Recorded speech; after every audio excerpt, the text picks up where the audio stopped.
Hospitals are supposed to be places of healing. Bright lights, constant noise, people coming and going. But late at night, when the halls go quiet and the machines are the only things still awake, something changes. Because hospitals don't just hold the living, they remember the ones who never made it out. Tonight, you'll hear 3 terrifying hospital horror stories from people who worked the night shift and experienced things they still can't explain. Story number 1. Daniel had just started his first week as a night shift nurse.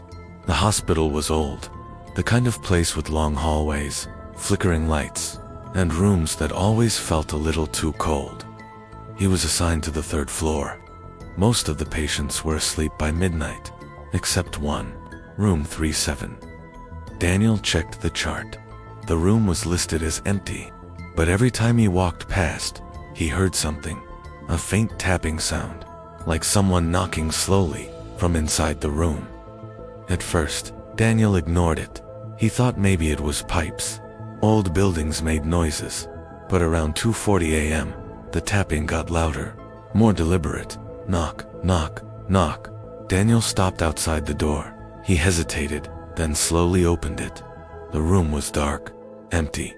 The bed was perfectly made. No equipment running, no patient, just silence. Daniel stepped inside. The temperature dropped instantly. His breath became visible, and then he heard it again. Knock, right behind him. Daniel turned around quickly, but there was nothing there, just the door, slowly closing on its own. Daniel rushed out, his heart pounding. The next morning, he asked one of the older nurses about room 37. She went quiet, then said softly, "That room was shut down years ago." Daniel frowned. "Why?" She looked at him and said, "A patient died in there during surgery prep." But the strange part was, she paused. He kept knocking on the door for hours after he was pronounced dead. Story number 2.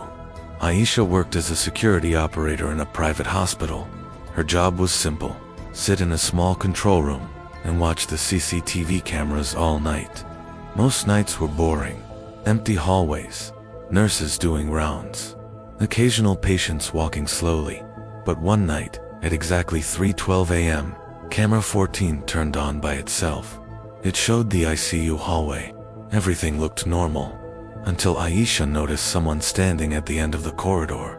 A woman, long black hair, wearing a hospital gown, standing completely still. Aisha checked the patient logs. No one was supposed to be out of their room. She grabbed the radio. "Unit 3, can you check ICU hallway?" No response. She looked back at the screen. The woman was closer now, but Aisha hadn't seen her move. She rewound the footage. The woman hadn't walked. She had just appeared closer, frame by frame. Aisha's hands started shaking. She switched to another camera angle. The hallway was empty. No woman, nothing. Then suddenly, camera 14 flickered again, and the woman was right in front of the camera. Her face, pale, eyes wide open, unblinking. And then, she smiled. A slow, unnatural smile. The screen went black. Aisha reported it immediately. The next day, the technician checked the system. He said something that made her feel sick. Camera 14 had been disconnected for over a week. Story number 3. Imran worked as a cleaner in a large city hospital. He worked the night shift alone. His routine was simple: clean each floor, use the elevator, move on. But there was one rule: never use the elevator after 4 a.m. He thought it was a joke, until one night. He finished cleaning the 4th floor late. It was 4:07 a.m., too tired to take the stairs. He stepped into the elevator, pressed the button for the ground floor. The doors closed. The elevator started moving. Then suddenly, it stopped. The display changed from G to something he had never seen before. 0. The doors opened slowly. Imran frowned. There was no floor 0 in the hospital. He stepped out. The hallway was dark. No lights, no sound, just a long corridor that seemed to stretch forever. The air felt heavy, like something was watching him.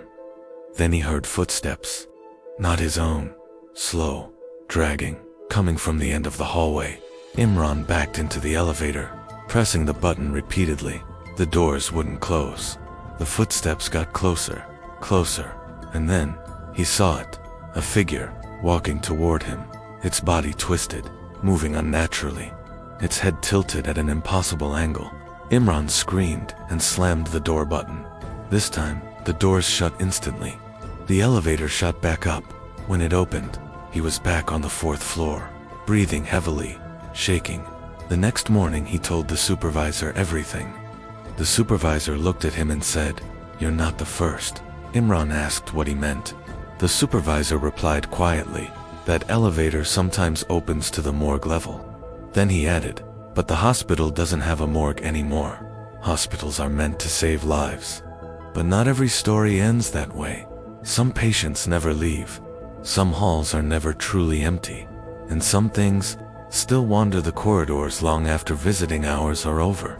So next time you walk through a hospital late at night, listen carefully, because sometimes that sound behind you isn't just your imagination."